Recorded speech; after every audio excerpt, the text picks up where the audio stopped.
बहुत 12 लाख के ऊपर, 14 लाख के ऊपर, 15 लाख के ऊपर की इनकम पाने लगे, जिस वजह से हमारा टैक्सेस बढ़ रहा है।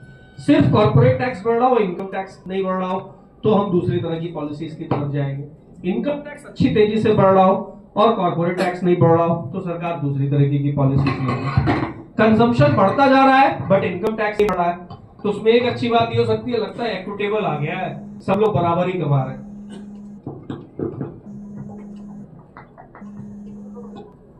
टैक्स 20,000 आ रहा होगा तो उसका रिफंड बन जाएगा 30,000 रुपए का।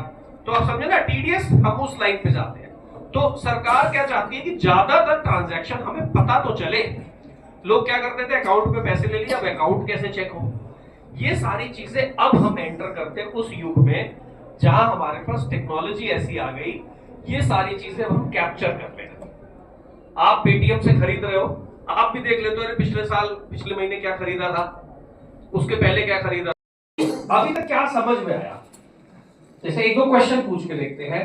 1,000 रुपए की टी शर्ट खरीदने गए हो आप, 5% जीएसटी है, कितना डायरेक्ट टैक्स, कितना इनडायरेक्ट टैक्स, या और इंफॉर्मेशन चाहिए भी, कितना इनडायरेक्ट टैक्स?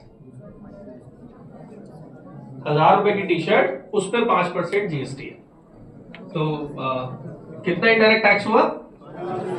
50 रुपए। ठीक है, तो आप दुकानदार को दे दिए 1,050 रुपए, ठीक है, आपका काम खत्म। तो वही जो अभी रविंद्र ने बताया, पहले वाला पार्ट जो है इनडायरेक्ट टैक्स जाएगा सरकार के पास, दिया आप नहीं, साल का लेखा जोखा तैयार करेगा, उस साल के एंड में वो देखेगा कि लगभग मैंने सपोज 50 लाख रुपए की सेल की, 40 लाख रुपए मैंने सीधे परचेज किया सामान, तो ये डायरेक्ट एक्सपेंस होता है, डायरेक्ट टैक्स नहीं, डायरेक्ट एक्सपेंस। उसके बाद वो दुकान के 10 तरह के खर्चे लेते हुए आगे बढ़ेगा। तो मान लीजिए लास्ट में उसने 12-14% कमाया, 50 लाख पे 6 से 7 लाख रुपए कमाया।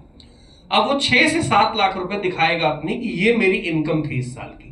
इस इनकम के बेस पे जो टैक्स बनेगा स्लैब के अनुसार, वो उस पर टैक्स लेगा। जैसे आज के दिन आपका अपना टैक्स होगा, जो आपकी अपनी इनकम, सैलरी या और भी जो इनकम आप कोई अर्न करेंगे साइड में, तो उस पर देना होगा। और दूसरा, आप जिस ऑर्गेनाइजेशन के लिए काम कर रहे हैं, जितने सारी चीजें उसने बेची होंगी, जितना भी टैक्स कलेक्ट किया होगा, वो सारा जीएसटी के माध्यम से दे देगा। ठीक है, अब डायरेक्ट टैक्स किसका हुआ? अपना टैक्स दे रहे हैं। तो सबसे पहले, जैसे आप लोगों में से बहुत लोग अभी हमारी शुभकामनाएं सेलेक्ट हों, आपके यहाँ तमाम कंपनी आएंगी प्लेसमेंट के लिए, और जब आप प्लेसमेंट पे जाएंगे तो आपको सैलरी मिलना शुरू हो जाएगी, और फिर अगर आपकी सैलरी अच्छी है तो आप टैक्स पेयर के नेट में आ जाएंगे, तो आप टैक्स पेयर बन जाएंगे, तो आपको टैक्स देना पड़ेगा।